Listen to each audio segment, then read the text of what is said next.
الحمد لله رب العالمين الرحمن الرحيم مالك يوم الدين إياك نعبد وإياك نستعين اهدنا الصراط المستقيم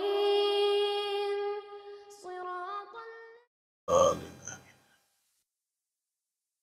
Assalamualaikum warahmatullahi wabarakatuh.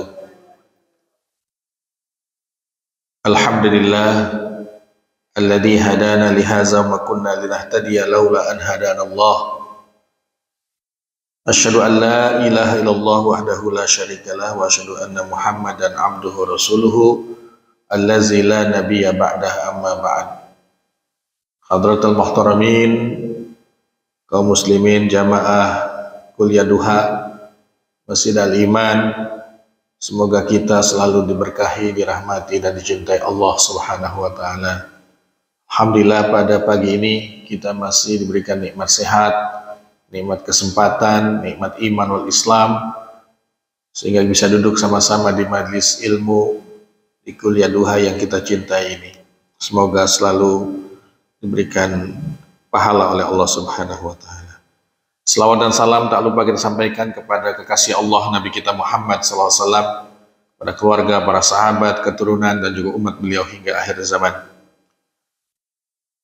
Kajian kitab Minhajul Muslim kita pada bab tentang etika, yaitu dengan tema mengutamakan orang lain dan cinta kebaikan. Ini pasal keempat ya di bab Al-Adab, atau dalam bahasa Qur'annya disebut dengan Al-Isar. Di sini dituangkan di dalam Wikipedia ya, tentang isar ini.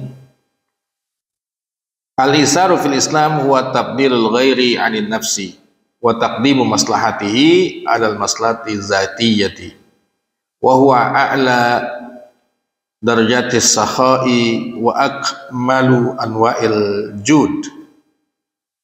Jadi isar itu adalah dalam pandangan Islam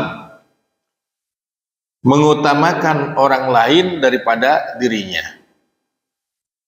Mengutamakan orang lain daripada dirinya dan mendahulukan kemaslahatan orang lain dari kemaslahatan pribadi.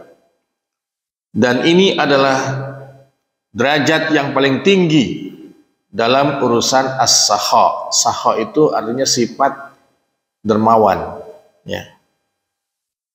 Sifat dermawan atau sifat baik di dalam Islam. Wa manzilatun azimatun min manazilil ulama.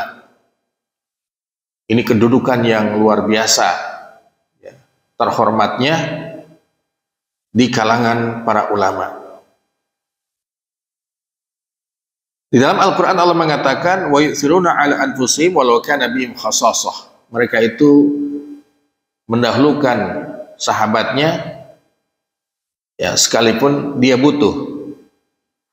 Beda dengan orang yang kelebihan ya. Dia kelebihan harta, orang lain butuh dikasih, itu namanya infak, sedekah. Tapi sama-sama butuh, ingin menggunakan ya barang itu, tapi dia ngalah. Mengalah untuk siapa? Untuk saudaranya, sesama orang Islam. Dan ini adalah akhlak yang ditanamkan oleh Rasulullah kepada para sahabatnya. Jadi ukuran kita dalam menjaga ukhuwah Islamiyah itu yang pertama adalah mahabbah, cinta. Berarti tidak boleh kita saling membenci. Maka siapapun ya dari kalangan kita kaum muslimin yang ingin memecah belah ukhuwah Islamiyah dengan menebar kebencian ya, itu sudah bertentangan dengan akhlak Islam. Innamal mu'minuna ikhwatun. Orang beriman itu semuanya berukhuwah. Innamal mu'minuna ikhwatun fa aslihu baina akhwaikum. Damaikan kalau ada perselisihan di antara saudaramu. Wattaqullaha, kata Allah apa? Takut pada Allah siapapun yang memecah belah umat, memecah belah jamaah, yang menanamkan kebencian di tengah-tengah kaum muslimin. Wattaqullaha la'allakum turhamun. Jadi dijelaskan di sini dalam bab Al-Isar di sini ya, tentang bagaimana akhlak para sahabat di zaman dahulu. Ya. Isar atau mengutamakan orang lain dan mencintai orang lain adalah termasuk akhlak seorang muslim yang dia peroleh sebagai hasil daripada pendidikan agamanya. Pengajian ini adalah pendidikan agama yang disebut dengan tafaqquh fid din. Saking pentingnya menuntut ilmu, ya, ketika perang Tabuk Rasulullah mengajak sahabat semua, Allah turunkan ayatnya, hendaklah jangan pergi semua menuju jihad perang Tabuk. Harus ada yang di Madinah duduk, ya, menuntut ilmu, tafaqquh fid din. Ini saking pentingnya menuntut ilmu. Ya. Di dalam Al-Quran Allah mengatakan, wa yusiruna ala anfusihim walau kana bihim khassasah wa may yuqashuha nafsihi fa ulaika humul muflihun. Ini surah Al-Hasyr ayat 9. Rasulullah ketika diperintahkan hijrah ke Madinah, ada fikih dakwah yang kita bisa ambil dari perjalanan hijrah ini. Setibanya di Madinah, Rasulullah SAW langsung meminta para sahabat untuk membangun sebuah masjid. Itulah yang dikenal hari ini dengan Masjid Nabawi di kota Madinah, Al-Masjidun Nabawi. Setelah masjid ada, terbangun yang dinamakan Masjid Nabawi atau Masjid Nabi SAW. Beliau melanjutkan langkah yang namanya at-ta'akhi, mempersaudarakan antara Al-Muhajirin dengan Al-Ansar di kota Madinah. Setelah ini dibuktikan ya dengan ukhuwah yang sangat hangat, maka ada tahapan berikutnya, yaitu perjanjian dalam bentuk kesepakatan yang dikenal dengan Mitsaqul Madinah.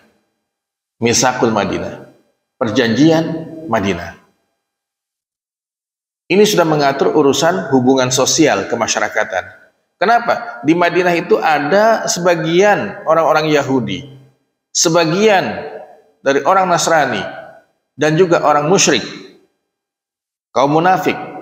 Sehingga untuk membentengi Madinah ini milik bersama atau Bhinneka Tunggal Ika, dibuatlah Mitsaqul Madinah. Para ahli sejarah Islam, baik itu dari kalangan ulama Islam ataupun intelektual di negara barat ya, sepakat ya, termasuk Arnold Toynbee itu mengatakan bahwa inilah tonggak peradaban Islam. Peradaban Islam kapanpun dan dimanapun dibangun di atas 3: masjid, yang kedua ukhuwah Islamiyah, yang ketiga adalah kesepakatan ataupun perjanjian-perjanjian yang sifatnya itu MOU ya, dalam muamalah. Makanya dalam hadis dijelaskan Rasulullah SAW tentang isar ini, la yu'minu ahadukum hatta yuhibba li akhi ma yuhibbu li nafsi. Dianggap tidak beriman di antara kamu sampai dia mencintai untuk saudaranya sebagaimana dia mencintai dirinya. Enggak ada pilihan yang lain selain mahabbah dan al-isar ini. Jadi mahabbah ini wajib. Bahkan doa pun kita dibekali oleh Allah Subhanahu wa taala, Rabbana wala taj'al fi qulubina ghillan lil ladzina amanu. Ya Allah, ya Tuhan kami, janganlah Kau jadikan di dalam hati kami rasa benci, dendam atau kesel kepada siapa? Kepada orang-orang beriman.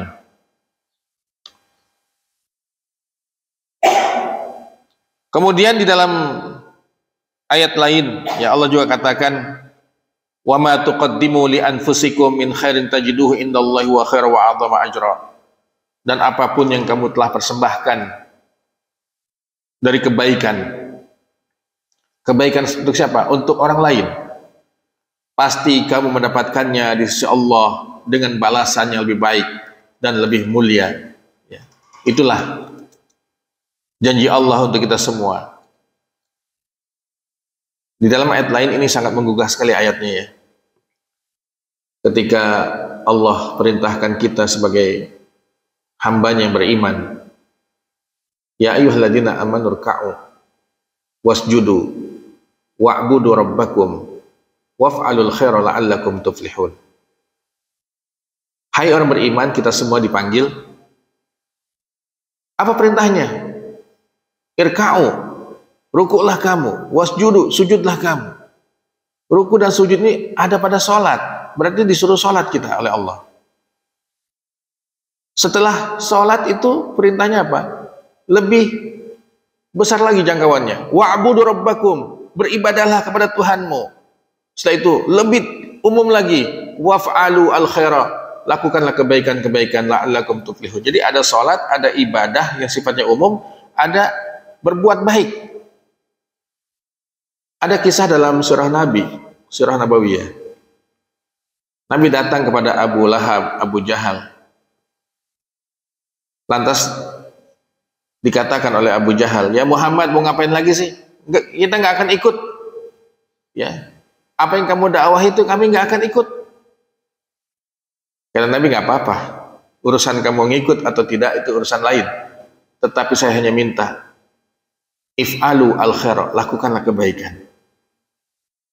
Ada kebaikan yang punya manfaat bagi orang lain ini sesuatu yang umum. Semua umat manusia itu membutuhkan kebaikan. Cuman kebaikan di dalam akidah kita akan jadi pahala kalau dibangun di atas iman kepada Allah dengan tauhid. Yang kedua, mengerjakannya ikhlas semata-mata karena Allah niatnya. Yang ketiga, apa yang dilakukan itu adalah mengacu kepada perintah Rasulullah, Allah dan Rasulnya. Itu menjadi pahala. Ya. Berarti kalau kebaikan yang dilakukan oleh orang lain di luar itu, ya manfaat buat kemanusiaan. Tetapi bagi dia ada nggak pahala? Tidak ada. Pahala syaratnya adalah tadi, iman pada Allah dengan tauhid, ikhlas dalam niat. Yang ketiga, amalannya sesuai dengan apa yang Allah tetapkan dan Rasulnya. Itu syurutul qabulil amal, syarat diterimanya amal soleh kita. Nah ini jangan sampai kita merasa dengan sholat sudah aman saya, selamat insya Allah. Belum Pak. Belum. Ada seorang wanita sahabiat yang ahli ibadah, tapi dia menyiksa seekor kucing sampai mati. Apa kata Rasulullah? Hiya finnar, dia berada di neraka. Lihat. Ada muamalah yang tidak baik kepada hewan saja itu mencelakakan, apalagi dengan manusia. Nah ini banyak ayat-ayatnya, termasuk surah Fatir ayat 29-30 ini. Wa anfaqu mimma razaqnahum sirra wa alaniyatan yarjuna tijaratan lan tabura. Mereka yang berinfak dari apa yang telah kami berikan rezeki kepada mereka, sirran wa alaniyatan. Sirran itu sembunyi-sembunyi, nggak mau diketahui orang lain. Wa alaniyatan ataupun ya diumumin. Boleh dua-duanya. Jangan merasa yang tidak diumumin ketika bersedekah itu yang paling ikhlas, belum tentu. Atau yang diumumkan sedekahnya, amal sedekah jariyahnya, lantas itu tidak ikhlas, ya, belum tentu itu. Jadi di sini diperbolehkan ya berbuat baik dalam bentuk infak, sirran wa alaniyatan. Yang penting apa niatnya? Yarjuna tijaratan lan tabura. Mereka berharap perniagaan yang tidak pernah merugi. Dagang yang tidak pernah merugi adalah ketika itu transaksi dengan Allah Subhanahu wa taala. Surah As-Saff memanggil kita, ya ayyuhalladzina amanu hal adullukum ala tijaratin tunjikum min adzabin alim. Tu'minuna billahi wa rasulih wa tujahiduna fi sabilillah bi amwalikum wa anfusikum. Zalikum khairul lakum in kuntum ta'lamun. Hai orang beriman, maukah kamu aku tunjukkan kepada satu bisnis perniagaan yang mampu menyelamatkan kamu dari siksaan yang sangat pedih. Modalnya apa? Iman pada Allah dan Rasulnya. tu'minuna billahi wa rasulih. Setelah beriman, wa tujahiduna fi sabilillahi bi amwalikum wa anfusikum, dengan jiwa dan harta kita. Untuk lebih jelas lagi, teori ini sudah dibuktikan di zaman Rasulullah oleh para sahabat-sahabatnya. Ini contoh isar nih Pak, ya, dikisahkan dalam sebuah cerita ya, zaman sahabat. Di dalam gedung Darun Nadwah, para petinggi kaum Quraisy telah sepakat pada usulan Abu Murarah, semoga Allah melaknatnya karena dia tidak beriman.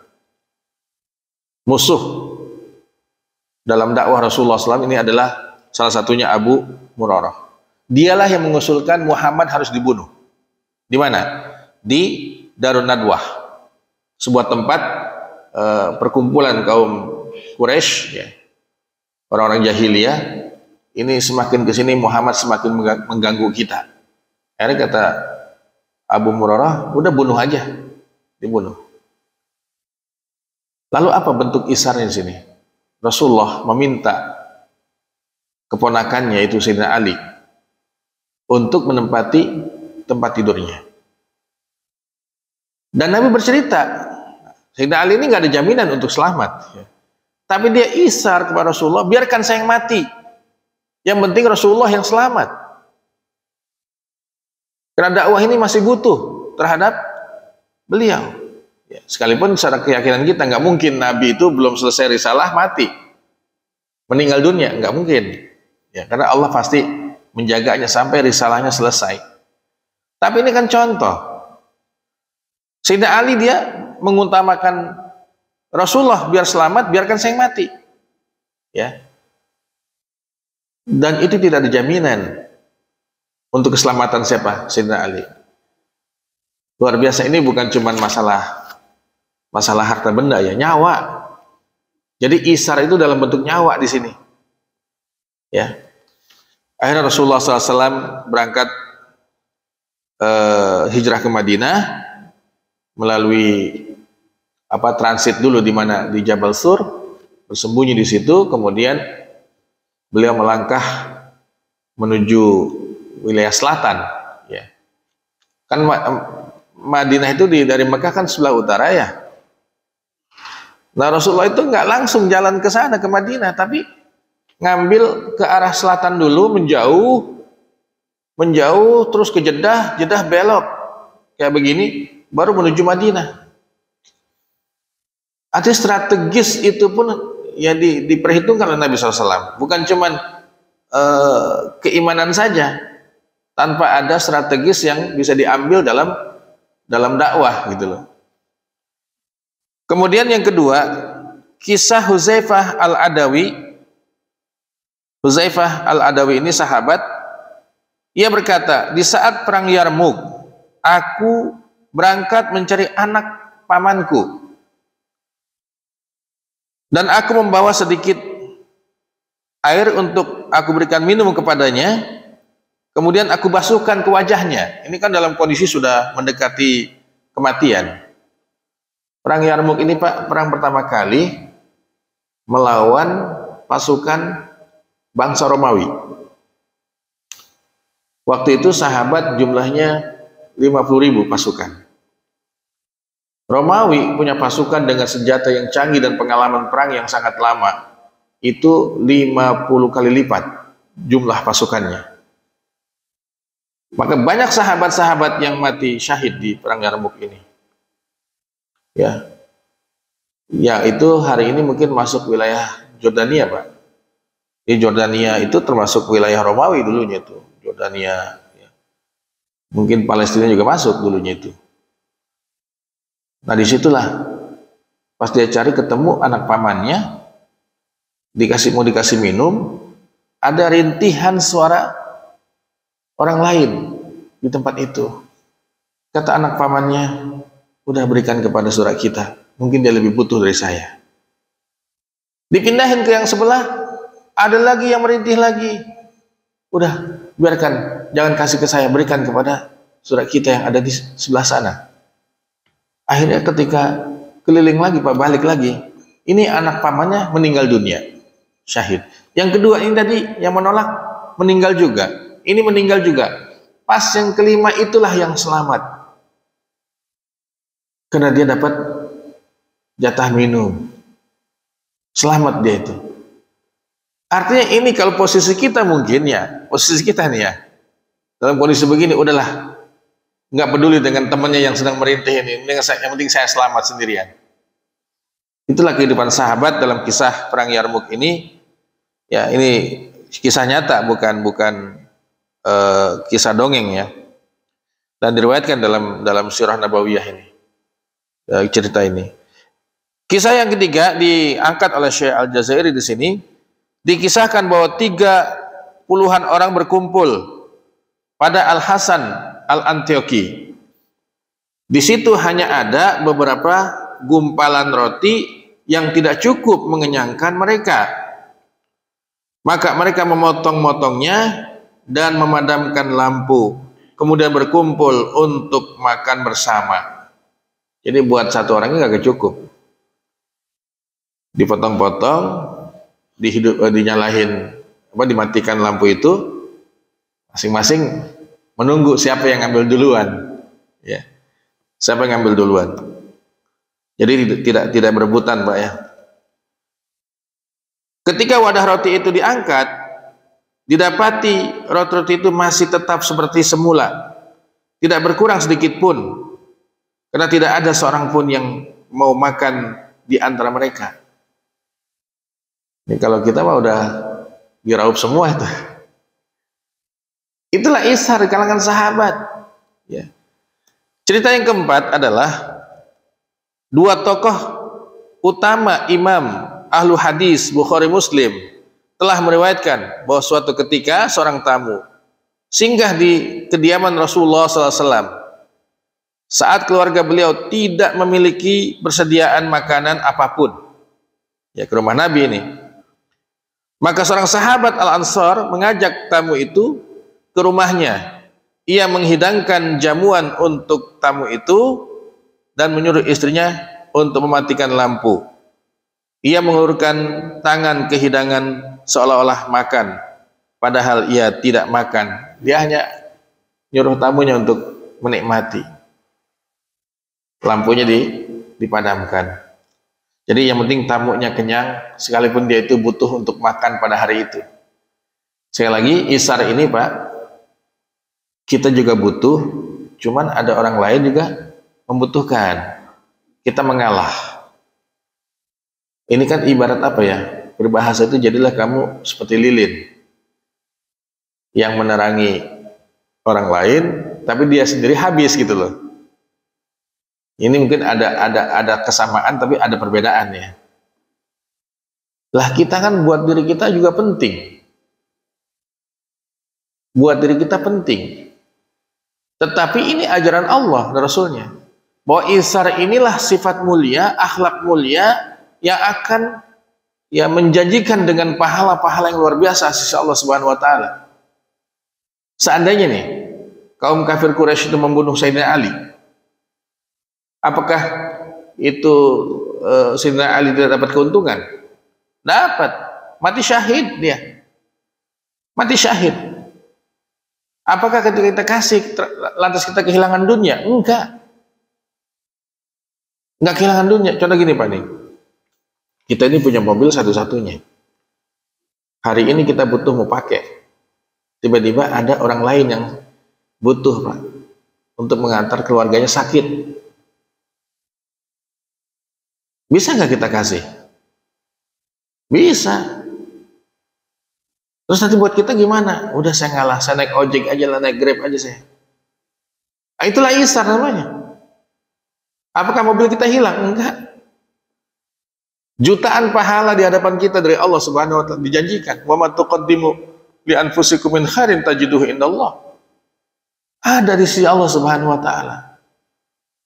Ini kalau sifat orang Islam begini semua Pak, ya insya Allah umat ini akan diberikan keberkahan oleh Allah Subhanahu wa taala. Ya. Ini yang terjadi Kita ini saling berebutan. Dan diingatkan oleh Nabi SAW, aku tidak takut umatku miskin. Yang aku takut malah ketika umatku itu jadi orang-orang kaya. Terus apa yang terjadi Rasulullah? Mereka saling berebutan untuk mengejar dunia. Isar ini adalah bahasa hati. Hati kita penentunya. Makanya dikatakan a'la sifatis saha wa a'la ya sifatul ukhuwah. Sifat dermawan yang paling tinggi dan sifat ukhuwah yang paling maksimal sudah itu. Isar itu. Jadi minimalnya apa? Mahabbah. Kita senang cinta kepada sama muslim, sama mukmin. Itu yang menjadi ukuran yang paling umum. Mahabbah itu. Saya di bidang pembangunan umat di dalam dakwah ini, Pak.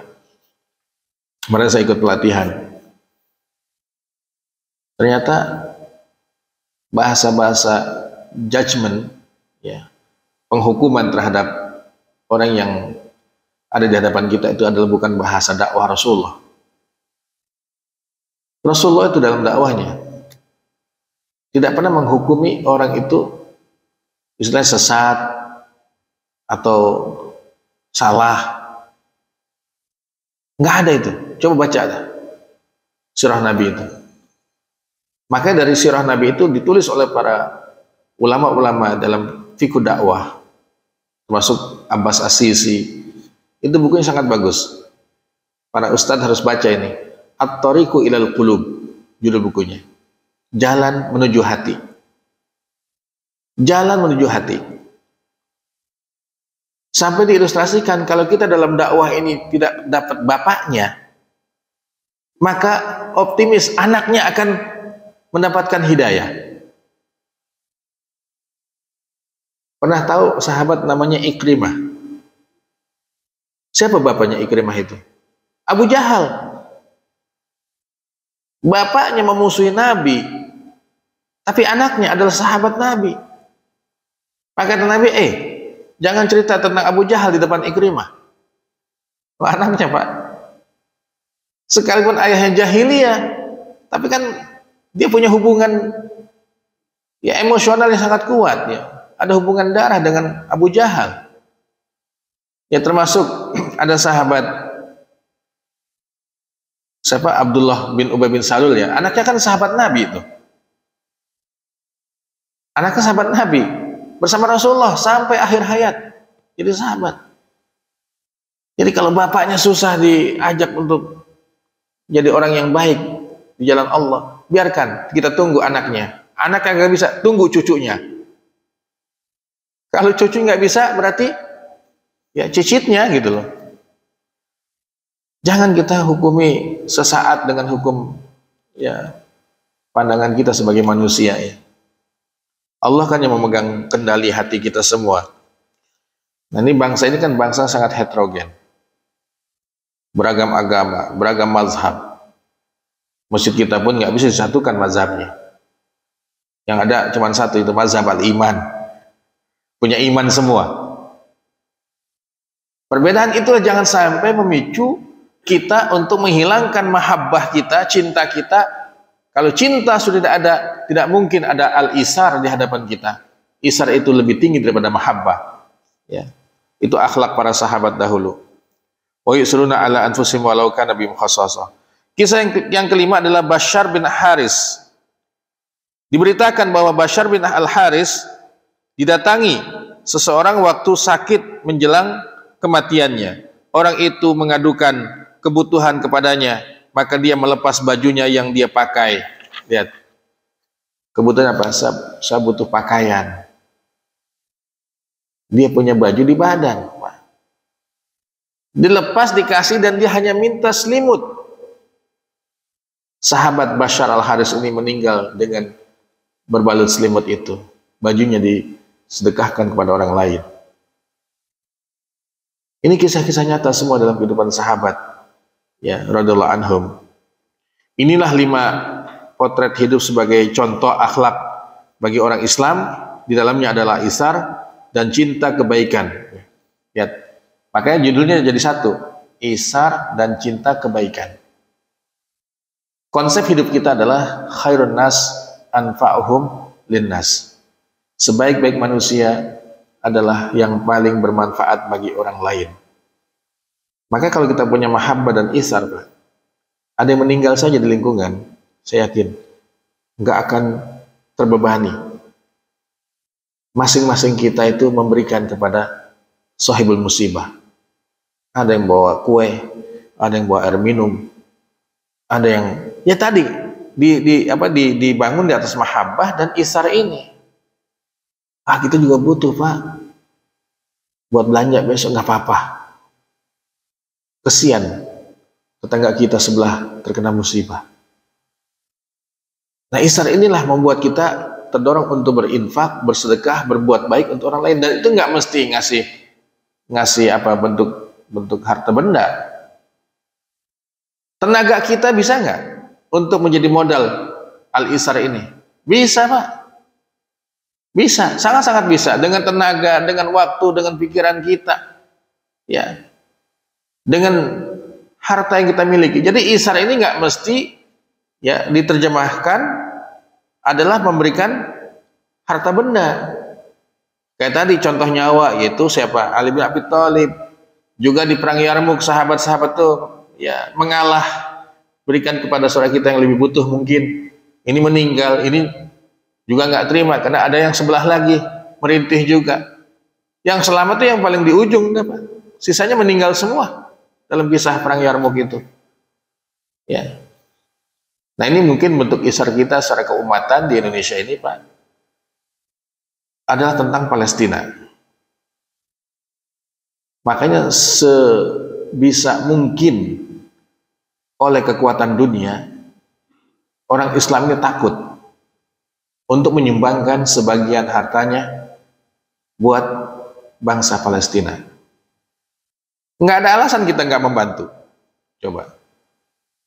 Mereka itu Muslim. Di sana ada tanah suci bagi umat Islam, yaitu Baitul Maqdis. Di dalamnya ada Masjidil Aqsa yang dulu ketika Rasulullah SAW dan para sahabat diperintahkan sholat dengan Isra Mi'raj, kejadian itu ya. Sholat kan, risalahnya sholat. Kemana menghadap kiblatnya Rasulullah waktu itu? Ke Masjidil Aqsa.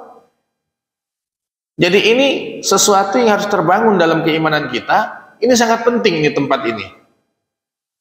Alhamdulillah kita, kalau kita baca pembukaan Undang-Undang Dasar 45 ya, UUD 45, itu ada bahwa kita menentang penjajahan di muka bumi.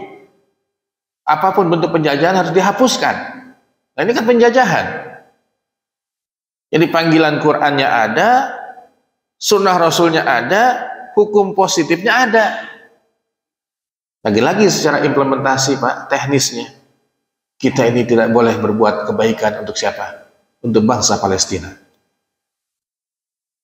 Contoh ACT. Selesai sudah. Tinggal dicari aja kasusnya. Ini NGO yang sangat berjasa kepada kemanusiaan, hanya ada kesalahan seperti ini, langsung tutup. Mestinya dievaluasi, diperbaiki. Di mana kesalahannya? Ditutup kan, umat ini nggak kebagian apa-apa jadinya hari ini. Coba NGO kita, apa yang ada, Pak? Yang sekelas internasional.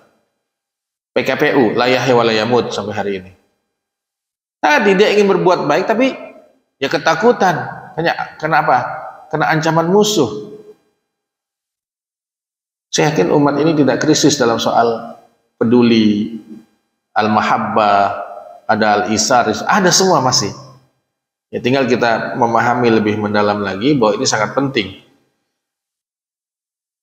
Kami mengingatkannya di sini, ya kata penulis, agar jiwa kaum muslimin melintas kembali ke sana, kemana? Kehidupan para sahabat, memenuhinya dengan cinta, kebaikan, dan isar, serta menyampaikan ya penunaian risalah akhlak yang teladan di dalam kehidupan Rasulullah SAW. Itulah Muslim yang menjadi pelopor sebelum yang lainnya. Ketika ada itsar di tengah-tengah kita, itulah modal yang paling penting dalam menjaga umat ini. Makanya seorang da'iyah itu, kata Syekh Ahmad Rashid, jadilah bagaikan pohon yang berbuah. Orang lihat, wah ini ada buahnya nih. Dia memanjat susah, diambil batu, dilempar pohon itu, oleh pohon dikasih buah, tuh ambil. Siapapun yang melempar pohon itu dikasih buah. Begitulah seharusnya sikap kita sebagai muslim untuk tetap menjaga mahabbah. Makanya kunci cinta itu banyak, kata Rasulullah. Nggak ada manfaatnya kamu ngucapin salam kalau salam itu tidak mendatangkan cinta. Ya. La yu'minu hatta tusallimu wa la tusallimu hatta tahabbu. Kamu dianggap belum beriman kalau tidak mengucapkan salam. Belum dianggap mengucapin salam kalau tidak mendatangkan mahabbah, cinta. Jadi salam itu juga dikaitkan dengan mahabbah, dengan cinta kita. Bukan cuma ucapan belaka, assalamualaikum. Nah kita nggak ada nilai itu salamnya itu. Salam itu adalah mendatangkan cinta. Kalau ingin ya memenuhi kriteria yang diinginkan Nabi SAW, salam yang kita ucapkan itu. Terus apa lagi Pak untuk mendatangkan isar dan mahabbah itu? At-tahabi, apa at-tahadi? At-tahadi dari kata hadiah. Ini kata kerjanya musyarakah. Ya musyarakah itu baina tarafain, dua belah pihak. Saling bertukaran hadiah.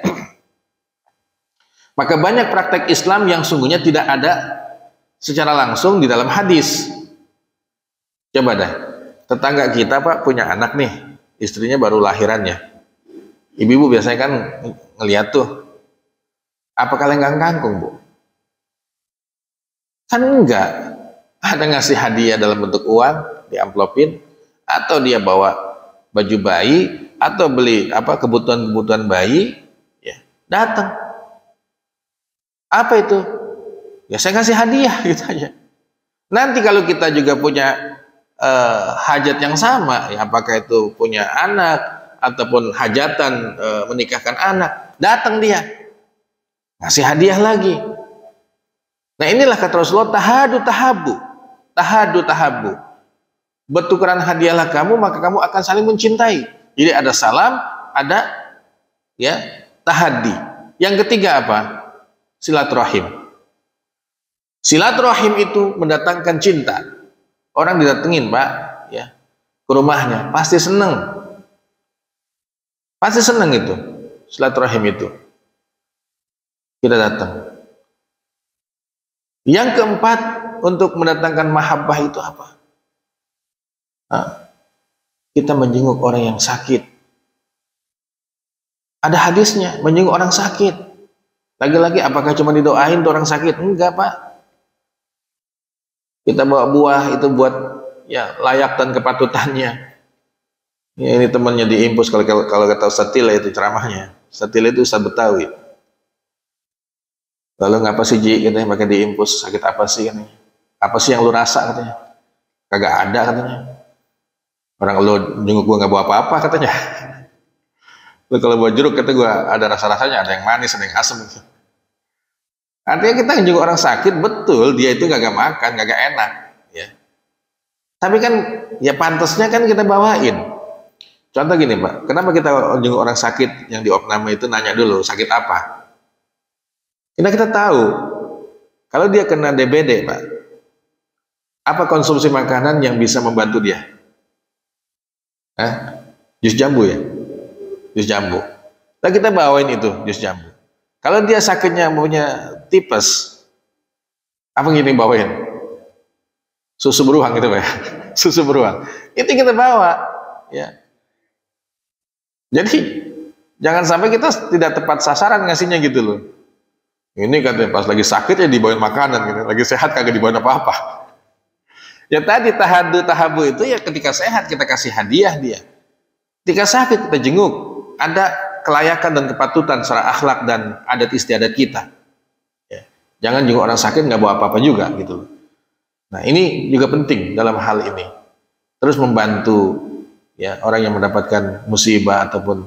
Nah ini pintu-pintu untuk membentengi mahabbah itu ada, cinta itu ada di dalam kehidupan kita sesama muslim. Mungkin itu yang bisa kita kaji bab tentang al-ithar, sifat yang istimewa sangat penting di dalam kehidupan kita ini. Rasul mengajarkannya, sahabat mengamalkannya, dan ini harus ada sampai ya hari kiamat dalam kehidupan orang-orang Islam. Maka jangan sampai ini mendidik milenial nggak mudah ya Pak. Milenial ini kan egois kan ya Pak. Dia terbangun dengan moralitas yang egois. Contoh apa yang membuat mereka egois? HP. Di mobil aja kita nih jalan-jalan, ya. Emang ada obrolan? Nggak ada. Masing-masing, samping-sampingan tuh anak kita itu, kakaknya sama adiknya, nggak ada yang ngomong. Yang ngomong tuh ya jarinya gitu, ya kan? Ini kan nggak peduli namanya. Yang penting dia menikmati hidup, sedangkan orang lain di sampingnya, di depannya, di belakangnya itu nggak pernah terpikirkan. Ini bahayanya kemajuan teknologi, Pak. Orang sibuk di mana-mana. Ternyata bukan cuma anak-anak milenial, bapak ibunya juga begitu, sibuk dengan ya gadget yang dia punya. Ini satu hal yang akan menggerus ya akhlak mulia dalam pembahasan kita ini. Ya makanya suruh anak kita itu aktif di gerakan sosial, dukung dia itu. Karena kepedulian itu butuh latihan Pak, butuh bukti. Kali ini kan teori kita ngaji nih. Ya, mungkin kita sudah mengamalkannya ya, alhamdulillah. Kalau belum, ayo kita jadikan ini ilmu sebagai ya penyemangat ke depannya. Karena isar itulah yang akan menyelamatkan kita. Ya. Kepedulian kepada orang lain dan beri manfaat untuk orang lain. Silahkan bila ada yang ingin ditambahkan, ditanyakan jamaah yang dirahmati Allah dari pembahasan ini. Ya intinya ini bukan teori yang salah gitu loh. Gimana dengan ayat ya ayyuhalladzina amanu qu anfusakum wa ahlikum naro? Kan anfusikum dulu. Bukan berarti isar itu kita tidak memenuhi untuk diri kita. Kita memenuhi tapi dengan cara lain. Ya kayak tadi contohnya. Ada sahabat kita butuh kendaraan yang kita punya. Kita punya satu-satunya, Pak. Beda kalau Bapak, Ibu punya dua. Ya, itu pakai aja tuh mobil saya. Terus Bapak gimana? Saya masih ada satu lagi. Ah, ini mah sedekah Pak. Apa namanya? Berinfak gitu. Berinfak dengan harta yang kita punya untuk dimanfaatkan. Ini mah kita punya satu-satunya, orang lain butuh, kita ngalah. Bapak nggak pakai, saya sebenarnya pengen pakai juga, cuman udah gampang lah Bapak aja. Silahkan pakai. Ntar saya naik Grab aja. Saya naik angkot. Nah, itu isar, bukan berarti dia juga celaka. Enggak, dia pilih mengalah dengan cara lain. Sebab dalam falsafah kita ini, hukum Islam, masa kita nolongin orang lain, kita yang celaka gitu loh. Bukan celaka itu artinya bukan, Pak. Itu kebaikan yang kita maksimalkan dalam hidup kita. Dan kita pun tidak diterlantarkan dengan cara itu. Baik, bila ada yang ingin ditambahkan, silakan Pak. Kalau tidak ada, kita cukupkan sampai di sini. Ini sifat yang mulia dalam ilmu akhlaknya. Kalau ilmu akhlak Pak dalam Islam itu, kalau ingin jadikan bacaannya, referensi, itu ada namanya Imam Ibnu Miskawayh. Ibnu Miskawayh. Dia nulis buku judulnya Tahzibul Akhlak. Tahzibul Akhlak. Ya, akhlak-akhlak pilihan. Di buku itulah beliau mengupas tentang akhlak yang sesungguhnya dalam Islam itu. Ya kalau pengen lebih jelas lagi ya akhlaknya para sufi, ulama-ulama tasawuf. Ulama tasawuf itu ya berbaginya sangat kuat, tawakalnya sangat kuat, bahkan dia tidak tahu dari mana untuk kebutuhan dirinya. Tapi ada aja gitu loh, ada aja. Nah ini butuh latihan secara akhlak. Jadi saya ada bukunya Ibnu Miskawayh. Bapak bisa googling Pak Iwannya, googling aja. Penulisnya Ibnu Miskawayh. Judul bukunya Tahzibul Akhlak. Tahzib al-Akhlak. Nah, di situ khusus mau pembahasan tentang akhlak. Bahkan ini buku dijadikan referensi utama di bidang ilmu akhlak. Ya, kalau yang pengen mudah dibaca itu Khuluqul Muslim, Syekh Muhammad Al-Ghazali, Khuluqul Muslim. Ada terjemahannya itu, saya pernah lihat, Khuluqul Muslim. Khuluqul Muslim itu semua bentuk-bentuk akhlak mulia itu dimuat di situ. Akhlak as-sabru, akhlak amanah, akhlak as-sidq, akhlak apa lagi itu? Al-isar, ada semua, al-ukhuwah. Ya. Di situ ada semua. Ya. Nah, ini kan kita dalam kehidupan di masjid saja ya sering terjadi konflik. Kenapa sih? Yang kita bahas juga ilmu Islam, Quran, hadis, tapi kita terus berkepanjangan konflik. Karena saya ini banyak main di masjid gitu loh, taklim di sana sini di masjid. Ya akhirnya udahlah Pak, mengalah untuk bersatu, saya bilang. Mengalah untuk bersatu. Jangan dianggap ketika kita itu berhadapan dengan masyarakat elit ya, yang dunianya sudah cukup bahkan lebih, itu nggak ada masalah. Ada Pak, ada, selalu ada itu. Makanya kembali kepada kesucian batin, ya. Kalaupun kita salah, ya kita istighfar. Kalaupun mereka salah, kita maafkan dan kita doakan semoga Allah mengampuni kesalahannya. Makanya Astaghfirullahalazim li walahum, untukku ya Allah dan untuk mereka semua. Bisa nggak dosa orang Islam yang lain itu diampuni dengan sebab doa kita? Bisa Pak? Bisa. Allahumma fir lana dzunubana wali walidaina warhamhuma kama rabbayana wal jami'il muslimin wal muslimat wal mu'minin. Lagi yang doain, mereka yang dapat manfaat ya. Makanya isar itu termasuk doa Pak. Jangan doa buat kita aja. Allahumma fir li dzunubi warhamni. Cuman kita doang yang didoain. Orang lain Pak, itu kita doakan karena kita isar kepada mereka semua. Kita cinta kepada mereka semua. Jadi contoh-contoh ini banyak yang bisa kita gali potensi pengamalan akhlak isar ini. Ya. Mudah-mudahan bermanfaat. Bila tidak ada yang ditambahkan, ditanyakan, mudah-mudahan kita dikuatkan untuk mengamalkan akhlak ini. Ya. Kuliah duha yang jumlahnya tidak terlalu banyak, apalagi dengan adanya media sosial ya, bisa diabadikan Pak ya. Mudah-mudahan, tetapi melangkah kita ini insya Allah dihitung sebagai kebaikan dan ampunan dosa kita, ditingkatkan derajat dan kemuliaan kita sisi Allah Subhanahu wa taala. Itulah ilmu yu'ta wala ya'ti. Ilmu harus didatangin, bukan ilmu yang datang kepada kita. Mudah-mudahan bermanfaat. Kita tutup dengan doa kafaratul majlis. Subhana bihamdika asyhadu an la ilaha illa anta astaghfiruka wa atubu ilaik. Assalamualaikum warahmatullahi taala wabarakatuh.